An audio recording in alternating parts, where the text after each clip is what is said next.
Hi friends, எல்லாருக்கும் வணக்கம். So என்னடா இவ்வளோ நாள் வீடியோ போடலன்னு நினச்சிருப்பீங்க. ஸோ இதோ பாருங்கள், இதுதான் காரணம். ஸோ ஸ்கூல் லீவ் விட்டாச்சு, வீடு ஃபுல்லாக குப்பையை போட்டாச்சு. ஸோ இதை மறுபடியும் நான் எடுத்து வச்சேன்னா மறுபடியும் கொட்டுவாங்க. ஸோ இதே மாதிரி தான் போய்கிட்டே இருக்கும். ஸோ ஸ்கூல் லீவு அப்படிங்கிறதுனால ரொம்ப ப்ராப்ளமாக இருக்கும் ஸ்டடி பண்ணுறதுக்கு. அவங்க கூடயே டைம் ஸ்பெண்ட் மாதிரி இருக்கும். ஸோ அதனால தான் என்னால் ஒழுங்காக வீடியோ போட முடியல. ஸோ இப்போ வந்து நம்ம மினி ஸ்டடி பிளான் தான் பார்த்துக்கிட்ருக்கோம் இல்லைங்களா. ஸோ அதில் வந்து உங்களுக்கு வந்து யூனிட் 1 வந்து கொடுத்துருப்பாங்க. ஸோ அதுக்கப்புறம் யூனிட் 2 கொடுத்துருப்பாங்க, யூனிட் 3 கொடுத்துருப்பாங்க, யூனிட் 7 கொடுத்துருப்பாங்க, ஒவ்வொரு மந்த் வைஸ் கொடுத்துருப்பாங்க. ஸோ அதுக்கப்புறம் மேக்ஸ்லேயே ரெண்டு டாபிக் 1 மந்த்துக்கு சொல்லி கொடுத்துருப்பாங்க. ஸோ இதில் நமக்கு என்னென்னலாம் பெண்டிங் லெசன் இருக்குதுன்னு பார்க்கலாம். ஸோ தமிழில் வந்து பார்த்திங்கன்னா 1 2 3 இது முடிச்சிட்டோம், 7 வந்து இருக்குது. ஸோ அதே மாதிரி மேக்ஸில் வந்து பார்த்திங்க அப்படின்னா time and work, simple interest ஒரு மாதத்துக்கு, காம்பவுண்ட் இன்ட்ரெஸ்ட்டு, எல்சிஎம் ஹெச்சிஎஃப் ஒரு மாதத்துக்கு. ஸோ அப்புறம் வந்து ரேஷியோவும் பர்சன்டேஜ், இதில் ரேஷியோ அண்ட் ப்ரொபோர்ஷன் வரைக்கும் முடிச்சிருக்கோம். Percentage, profit and loss, simplification இது வந்து இருக்குது. ஜிஎஸ்சில் பார்த்திங்க அப்படின்னா எக்கனாமிக்ஸ் ஃபினிஷ் பண்ணியாச்சு, சார் கொடுத்தது மட்டும். ஐஎன்எம் ஃபினிஷ் பண்ணியாச்சு, யூனிட் 6 ஃபினிஷ் பண்ணியாச்சு. ஸோ பாலிட்டியில் பார்த்திங்கன்னா 12 லெசனில் 9 லெசன் ஃபினிஷ் பண்ணியாச்சு. ஸோ இன்னும் 3 லெசன் பெண்டிங் இருக்குது. ஸோ அதுக்கப்புறம் கிருஷோபா கிளாஸில் 25 டாபிக்ஸ் கொடுத்துருப்பாங்க. ஸோ அது எதுவுமே முடிக்கலை. ஸோ ஹிஸ்ட்ரியில் பார்த்திங்க அப்படின்னா 10ல் 2 லெசன் வந்து மட்டும்தான் முடிச்சிருக்கோம், மீதி 8 பெண்டிங் இருக்குது. ஸோ தமிழில் பார்த்திங்க அப்படின்னா 8th 9th 10th, அப்புறம் வந்து சிறப்பு தமிழில் 11th 12th இது தான் உங்களுக்கு வந்து பெண்டிங்காக இருக்குது. இந்த லெசன் தான்.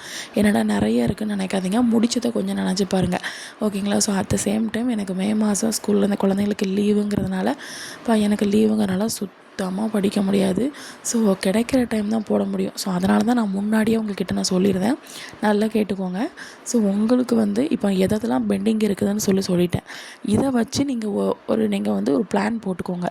ரீசன் நான் ஏன் வந்து பிளான் போடலை அப்படின்னா, பிளான் போட்டு உங்களுக்கு கொடுக்கல அப்படின்னா, இப்போ நான் போட்டு கொடுக்குறப்படி கரெக்டாக நான் நடப்பேன்னா எனக்கு தெரியாது. ஏன்னா குழந்தைங்க வந்து வீட்டில் இருக்கிறதுனால எனக்கு வந்து டைம் வந்து எனக்கு சுத்தமாக கிடைக்காது. காலையிலேருந்து சாயங்காலம் வரைக்கும் அவங்க கூட போராட வேண்டியாக இருக்கும். ஸோ அதுக்கப்புறம் அவங்க கூட ஃபுல்லாக டைம் ஸ்பெண்ட் பண்ணணும், விளாடணும். ஸோ அதுக்கப்புறம் அவங்க தூங்குகிற டைம் மட்டும்தான் கரெக்டாக இருக்கும். ஸோ அந்த மதியம் தூங்குவாங்க ஒரு 2 மணி நேரம். அது இப்போ தூங்கவும் மாட்டேங்கிறாங்க, கொஞ்சம் பெரிய பசங்கனால தூங்கவும் மாட்டேங்கிறாங்க. ஸோ நைட் டைம் மட்டும்தான் படித்தபடி அவங்க கூட காலையிலேருந்து சாயங்காலம் வரைக்கும் டயர்டாகி டயர்டாகி நமக்கு நைட்டு கொஞ்ச நேரம் ரெஸ்ட் எடுக்கணும் தான் தோணும். ஸோ அப்போ வந்து யோசிச்சுக்கோங்க, உங்கள் வீட்லேயும் குழந்தைங்க இருப்பாங்க, ஸ்கூல் லீவில் தான் இருப்பாங்க. நான் எப்பவும் சொல்கிறேன், அதெல்லாம் படிக்கலாம், வீட்டில் குழந்தைய வச்சுட்டு படிக்கலாம், பக்கத்தில் ட்ராயிங் வரைய சொல்லிட்டு நீங்கள் படிக்கலாம், நீங்கள் நினைக்கலாம். பட் என்னோடய பையன் வந்து அப்படி பண்ண மாட்டான். என்னோடய பையனுக்கு நான் பக்கத்துலேயே உட்காந்துருக்கணும், உட்காந்து படம் வரைய சொல்லணும், நான் தான் எழுதி கொடுக்கணும். ஆனால் அவன் மற்றதெல்லாம் செய்வான், ஆனால் நான் பக்கத்துலேயே இருக்கணும் அப்படிங்கிற மாதிரி நினைப்பான். ஸோ எல்லா குழந்தைங்களும் ஒரே மாதிரி இருக்கிறது இல்லைல்ல. ஸோ ஒவ்வொரு குழந்தைங்க ட்ராயிங் நோட்டு ஏதாவது கொடுத்தனா வரைஞ்சிட்டு அவங்க பாட்டு இருப்பாங்க. நான் என் பிள்ளை அப்படி கிடையாது, கொஞ்சம் சேட்டை பண்ணுவான். ஸோ அதனால தான் சொல்கிறேன். ஸோ ஃப்ரெண்ட்ஸ், நான் அகைன் சொல்கிறேன், ஸோ நல்லா மைண்டில் வச்சுக்கோங்க. பெண்டிங்கை இடையில விட்டுட்டு போயிடறேன்னு நினச்சிடாதீங்க. ஸோ பெண்டிங்காக இருக்கிற லெசனை ஒரு பிளான் மாதிரி போட்டு நீங்கள் வந்து ஸ்டடி பண்ணுங்கள். ஸோ எனக்கு வந்து இப்போ நான் ஒரு வாரத்துக்கு இதை படிக்கணும் அப்படின்னு சொல்லி பிளான் போட்டோம். அன்றைக்கி வந்து எனக்கு பிரச்சனை நிறையா வரலாம். இப்போ தம்பி ஸ்கூல் போயிட்டான் அப்படின்னா எனக்கு 2.5 மணி நேரம் சாலிடாக கிடைக்கும் அப்படிங்கிறத ஒரு ஃபிக்ஸடாக நான் சொல்லி உங்களுக்கு பிளான் போடலாம். பட் இப்போ வந்து ஃபுல்லாக டோட்டலாக சேஞ்ச் ஆகும். பட் அந்த டைமிங் வந்து எனக்கு கிடைக்குமா, அந்த எந்த டைம் நான் படிப்பேன், என்ன எதிரும் ஒரு டீட்டெயில்ஸ் எனக்கு ஃபுல்லாக பிளாங்காக இருக்குது. ஸோ அதனால தான் நான் வந்து உங்களுக்கு என்ன ஸ்டடி பிளான் அப்படிங்கிறது வந்து அடுத்த வாரத்துக்கு நான் கொடுக்கல. இதுதான் உங்களுக்கு வந்து இதுதான் பெண்டிங் லெசன் அப்படிங்கிறத நான் மென்ஷன் பண்ணிட்டேன். ஸோ அப்போது நீங்கள் என்ன பண்ணுங்கள், நான் ஓவராலாக சொல்கிறேன், அதை மட்டும் கேட்டுக்கோங்க, ஓகேங்களா. ஸோ ஃபஸ்ட்டு வந்து என்னது அப்படின்னா, இப்போ வந்து உங்களுக்கு வந்து இன்னும் மிச்சம் இருக்கிறது வந்து உங்களுக்கு ஹிஸ்ட்ரியில் வந்து உங்களுக்கு மொத்தம் எத்தனை லெசன் இருக்குது, 8 லெசன் இருக்குது, ஓகேங்களா. ஸோ அதை கம்ப்ளீட் பண்ணுங்கள், ஒவ்வொரு நாளைக்கு ஒவ்வொரு லெசன் கம்ப்ளீட் பண்ணுங்கள். So 9th standard Tamil, 10th standard Tamil, அப்புறம் வந்து 11th 12th சிறப்பு தமிழ், இதை தமிழில் வரிசையாக போடுங்க.